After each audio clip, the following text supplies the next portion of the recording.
Hey guys, this is David from Iamvanguard here with another deck profile for you guys.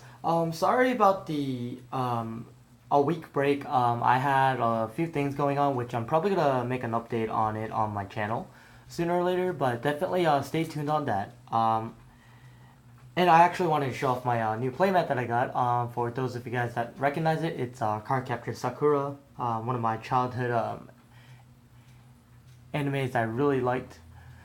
So yeah, so enjoy the mat and enjoy the deck profile. As you see on the title, it is the Gold Paladin Gurguit deck. So I will get on with it. I am starting with Coil.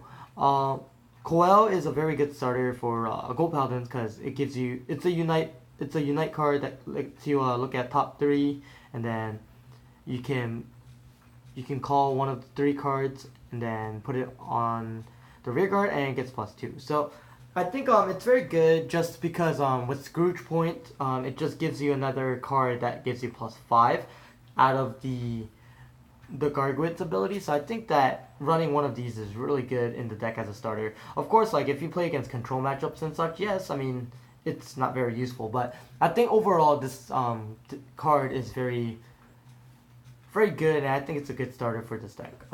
So nothing really much about the starter. Going to the grade 3 lineups, I am running 4 of the new Gurguits that came out in the recent set of set 10. I'm running 4 of them. The reason why I run 4 of them is because his on-stride ability is great, which is Counter Blast and Soul Blast 1. Yes, it does have an extra Soul Blast as an effect, but I definitely think that here's the kicker is you can look at the top 4 and call one to the rear guard, and if it has a unite ability, you can just top deck and put it as rest. So it gives you 2 cards instead of 1. So I think that is already a good exchange. And of course, its GB2 is not bad either. All of your rear guards get intercept on the rear guard. So on the battle that you get unite, which most likely does happen if you guard like twice or even a G guard, every unit can intercept. So basically the only thing from my knowledge that can't activate their effect is the perfect guard, because the perfect guard has a different effect and it has to be placed on the guardian circle, not moved or intercept to the guardian circle. So I definitely think that other than that, this card is really great, and it can cover up so much just because of the fact that you can intercept on the rear guard. So I think this card is very nice, and just the fact that it gives you 2 cards instead of 1, I think that's a good exchange. Even though I do like the newer ones, I still run the old 3 Gurguits. The old Gurguit is good on its own terms because its GB2 is Counter Blast 1, Soul Blast 1, look at the top 5.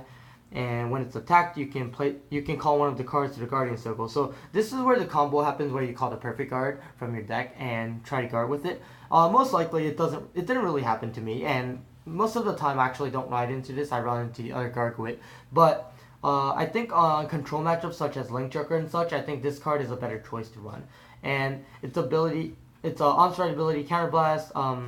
During stride, you can look at the top 4 and call it to the rear guard and give it +2. So it's a standard look at the top and call it. So the Gurguit's not bad as well. So I do run 3. And yes, I know that a lot of people are going to ask, are you going to run Ezzles? I was thinking about it, but I think as a full Gurguit deck right now, it had no problems of running how it is right now. But I think if I do go against, if there's a lot of Link Jokers in a tournament, then most likely I'll switch it up for Ezzles, the Limit Break 5 one. So that's just a meta call at that point. So, but yes, I would regularly not put Ezzles in the deck. Going to the grade 2 lineups, I am running 3 Bogos. Bogos is a 14k attacker on Unite. That itself is already good, and then the fact that plus like you can add Gurguit or the Stride Gurguit's effect with another +2, that'll make it 16k. So I think 16k attacker forces a 10k guard. So I think that already is a plus of running 3 of them instead of running 2 or 1. Burgos are really nice from my perspective. You're just like an extra beater that forces out a lot of guards from the opponent, especially on the Gurguit Stride turn where you're aiming for multiple attacks, I think Borgo is a very nice card to have. I do run 3. The other cards are going to be 2 ofs. I run 2 of these cards, which is basically ability of Counter Blast 1, Soul Blast 1. When this is placed on the rear guard, you may pay the cost. Look at the top 3. You can choose a card, put it on the rear guard, and put the rest at the bottom in any order. And if you have a Vanguard named Gurguit, the card that was called by its effect gets +3. So it's just another card that calls another card, which is really nice, especially if you have the grade 1 Horsies on the field. So I do run 2. I heard a lot of opinions that people are going to run 3, but I don't think it's really necessary. Because 1, you do use a lot of Counterblast, so I don't think you need anything more Counterblast. Or, to be honest, like, I don't think it's really necessary to run more compared to the other cards, like, such as these. The Knight of Spring's Light. I do run 2 as well. I'm running 2 of everything at this point. I'm running 2 of the Knight of Daylight. So compared to these 2, this one's a discard. So that's the reason why I run 2, because there's situations where I have some cards compared to Counterblast, and if I don't have Counterblast, activate his effect. He's a 11k attacker, he's a 13k attacker, and that's like with boost it has another 3k. So it really varies, but the fact that I'm running 3 different types of grade 2s of 2 of each is telling you that yes, I do filter a lot, and I do not need to run a lot of certain copies of a card to have it or have it in play. So I think this deck, grade 2 wise, it's going to be very versatile, and it's going to be personal perspective at this point. As the last 2 of the grade 2s I still run the old Poel as another grade 2 option. The reason why I run the 2 Poels is because since it's a meta of multi-attack, I definitely feel like running 2 Poels really nice. There was a few the few games I had that I went to Poel into another Poel, and then to another card like this that makes another column. So especially in the Gurguit turn, when you have like 3 face up on the G zone, like this card is +6, so 15k attacker by itself. So that already is great on top of the boosters that you're gonna have. So running 2 Poels from my perspective is really nice.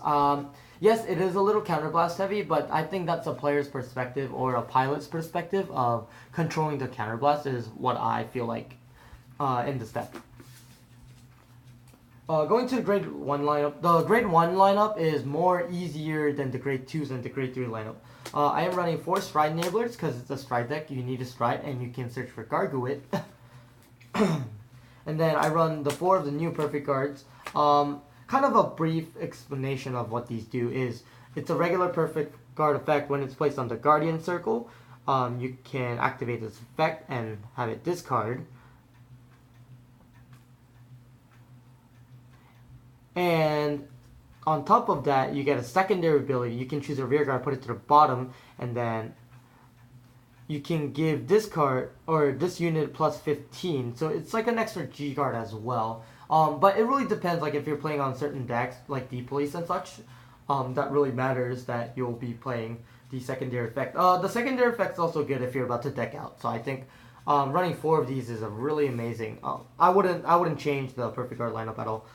I'm running 3 Horsies. For those of you guys that don't know what this does, it's very similar to the Brave one. On Unite, every card, when a unit is placed from the deck to the field, you can give this card and the card in front of it +2. So I think definitely that is a key factor, that it gives more power than it gets usually. And such cards at Poel, you'll make it to 11k attacker if it's behind. That's already hitting for the right numbers. So I definitely feel like that running 3 Horsies is definitely acceptable. Plus, I don't think there isn't really much a run out of Horsies, and the card I'm about to show you, which is the Jeffries. Jeffries on Unite, you can, after boosting, you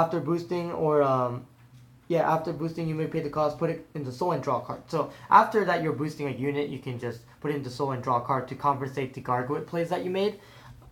I definitely think that it's a card that you need, especially if you're getting these for free. Like, it's a free plus. So I definitely think running Jeffries are really important. Going to the trigger lineups, I am running 4 of the stand triggers. These stand triggers are absolutely amazing because they unflip damage. And yes, you do definitely need to run the unflip perfect cards because of the fact that you're not running unflip, or not the unflip perfect cards, sorry, the unflip stand triggers. One is because these are Unite, and then 2, it's a 7k booster technically if you're on Unite, and 3, it unflips damage, and this deck really is heavy on countercharging. So definitely need run 4, especially because you're not running perfect guards that unflip, which I definitely think is very useless. And you're not running the grade 2 that unflips, which I think it's another useless space that you will have, because of the fact that you'll try to kill them within like 2 or 3 strides anyways. So you won't. I definitely think you don't need that mini counterblast. Plus, like, after you use it like once or twice, you don't really use it. So you'll still have like extra 3 or 4 counterblasts left to spare. I am running 8 crits. This is the Gurguit crit, and this is the Flame of Victory that gets powered. Yes, by the way, every trigger in this deck has an effect. So that is really amazing. Even the heal trigger because of the Fighters Collection. So I do run 8 crits. You guys know what these do, so I'm just going to put these away. And then I run 4 of the new perfect cards from the recent set of the Fighters Collection 2017. Its effect is, if you call the Stride, which is this, that I guess basically that combos off, you get to, if you only have like 1 card face up in the damage zone, then you get to unflip another one. So this is another factor that I would use to unflip my damages. And definitely the new G-Guard is not bad as well, so I definitely think running 4 of these is really nice. Yes, I'm not running like a weird split because there's no point, because what if you don't have the heals and you need the stride, or the stride heals? I think that's very useless to do. And I'll go to the stride lineups. I am running, obviously, the new one that I explained, Elise. Her effect is Counterblast 1 when your G-Zone. Turn another G-Guard face up. So basically, I am forcing the Glory Dragon's effect faster with this. But yes, I will Counterblast, put a G-Zone face up, and when this is placed on the Guardian Circle, if I pay the cost, I get to look 2 cards and place 1 on the rear guard and put 1 to the bottom. And that unit will get a guard ability when this unit, when an attack doesn't hit, like the Vanguard, then you may pay the cost. Or you may activate the effect, which you get to put the card on the rear guard. So I think that's very nice already, the fact that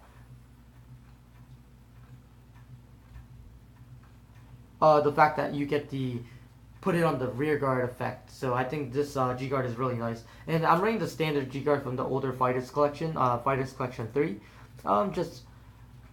If you have 2 more rear guards, you get +5. It's just very generic. It's like the first G-Guard that you'll do, most likely, or Elise. These are, and basically it's a Elise fodder, so.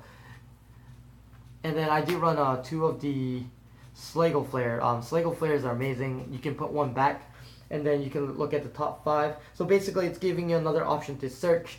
When you do, you get to put 1 on the rear guard, and you get the G-Guard as an extra like 15 or 25k, so it's like a 36 by itself. So definitely good. It's like the Shadow Paladin or any other 25k block. So I think these are a must 2 to run compared to Elise and the other card. You do run the 1 Seabreeze because you are running a G deck, and just in case of a grade 2 rush that might be happening again. This is a personal meta call. You do not have to play this. This is just from my perspective what I feel like is a card I need to run in the deck. So I do run 1 Seabreeze. I am running the Scrooge Point that I was talking about. Scrooge Point is amazing. On stride, or when it's on stride, it's a continuous auto effect. When the unit is placed on the rear guard from deck, then you can give that unit and this unit +5. So basically, if you can spam a lot of cards on the field when it's empty, while this card exists, this card can be potentially really powerful, so the opponent can't guard for numbers. They have to be forced to use their perfect cards. So Scrooge Point is an amazing card. And also, like, you don't have to use Scrooge Point on the first stride. You can basically use it whenever, like, the timing is right. So definitely I do recommend Scrooge Point a lot. At least 1 or 2. I think 2 would be amazing, but I think 1's good enough, honestly. I am running the other Gargoyle from the set. I have barely went into this by my perspective, but it's more of a backup kind of card. Counterblast 1, Soul Blast 2. This unit will get +5 for each of your rear guards until end of turn, and choose up to 5 rear guards and they get +5. So basically it's a finisher. But I have never been forced to use this yet, but I definitely know in the future I'll definitely see this card a bit more in play. But I do run 1 of it, and this is the card that I've been mainly playing, is the newer Gargoyle. I like its actability. You have to flip one of the Gargoyles face up, and it gets +2 for each of the Gargoyles. It's an actability, and you must discard a card to activate it. When it's activated, Unite, you get to play 2 cards, or you get to look at the top 7 on attack. You can replace a card or place it on top or empty circle wherever you want it out of the 7 cards and place it on the rear guard, and basically you'll get another multi-attack. But the most amazing part about this card is the fact that the first one, it will give you an extra +2. The second one will give you +6. And the power columns, like when you get onto the second Gargoyle stride, is amazing. So I do run 4 of it. I definitely think it's a must run in the deck. That's why it's in a different sleeve as well. And then last but not least, I am running the Golden Dragon, Glorious Reigning Dragon. Definitely a key card. Just the fact that it has a good play, but on Unite you can counterblast 1, choose 2 rear guards, put it back to the G zone, or not the G zone, sorry, back to the deck, look at the top 7, and then choose how many cards that you have based on the G zone. So if you have 6, you can replace 1 out of the 7 and replace it. But if when you call 3 more with Glorious Reign Dragon's effect, then you get to countercharge and soul charge. So basically the counterblast that you're using, you're going to get back. So this card is really amazing. And especially endgame, what I experienced, like, he is the best endgame killer for me in this deck, just because of the fact that most likely when I get into Glorious, basically it's going to be like 10 cards. And the 2 cards that you put back, you already know what it is. So you look at the top 7 and you're basically going to be stacking your cards. So make sure that you are putting the triggers back, so when you hit triggers, you're at least hitting 2. Glorious Reign's endgame is amazing, so definitely recommend running at least 2, but definitely run 4 if you can. Because I actually had a situation where I had to get into these like twice in a game, so I can like make sure the opponent's dead. So definitely run 4. But hopefully you guys like the deck profile. I know I haven't been doing much, but I'll definitely keep you updated what's going on, and more deck profiles. The more decks I get, the more deck profiles I'll make. So make sure you guys stay tuned on that. I actually filmed matches already, so I'm definitely going to start unloading those. So hopefully when I will be posting the deck, the matches will also be up. So make sure you guys stay tuned. If you guys like my playmat, my deck, or just me in general, make sure you guys comment, rate, subscribe down below, and make sure you guys are subscribing to some of my other channels, like the Sack Entertainment channel, or my friend Clay, which is Cardfight King, which he has been helping me build my decks and help me playtest. So make sure you guys give a thumbs up or subscribe to him as well. But like always, guys, imagine the victory. I am Vanguard.